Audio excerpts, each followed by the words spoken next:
आहोत. जसं मी सांगितलं, काही ठिकाणी लोकांचं स्थलांतरण केलेलं आहे.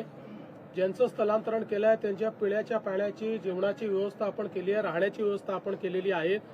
जोपर्यंत त्यांच्या भागातलं पाणी कमी होत नाही आणि त्या ठिकाणी सफाई होत नाही तोपर्यंत त्यांची सगळी व्यवस्था सरकारच्या वतीनं केली जाईल.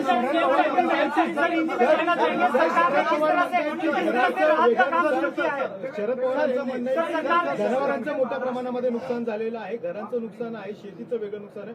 अशा वेगवेगळ्या पद्धतीचं वेगवेगळं नुकसान भरपाई देण्यात यावी असं म्हणतात. नाही, बरोबर आहे, त्यांचं म्हणणं कुठेही चूक नाही. वेगवेगळीच नुकसान भरपाई आपण देतो.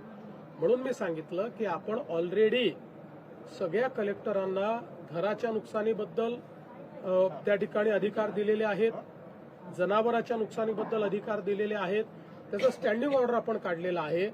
त्यामुळे तसं असेसमेंट घेऊन जिथे घर पूर्णपणे गेलं असेल त्याला किती पैसे द्यायचे, पार्शली गेलं असेल तर किती द्यायचे, जनावर वाहून गेलं असेल तर आपण किती द्यायचे. त्यातही आता पूर्वी आपण असं म्हणायचो की ते पोस्टमॉर्टमचा रिपोर्ट वगैरे पाहिजे, पण वाहून गेलेल्या जनावराचा पोस्टमॉर्टमचा रिपोर्ट मिळत नाही. त्यामुळे ते जनावराच्या संदर्भात आपण त्यांनी लसीकरण केलं असेल तर लसीकरणाची पावती त्यांच्याकडे असेल त्याला आपण प्रमाण मानू. काही ठिकाणी ग्रामसभेने किंवा सरपंचांनी किंवा जो ग्रामसेवक आहे त्यांनी सगळ्यांनी मिळून जर सर्टिफाय केलं की याच्याकडे जनावरं होती आणि ही वाहून गेलेली आहेत तर ते देखील आपण मान्य करू. अशा सगळ्या प्रकारच्या शिथिलता आपण आणतो.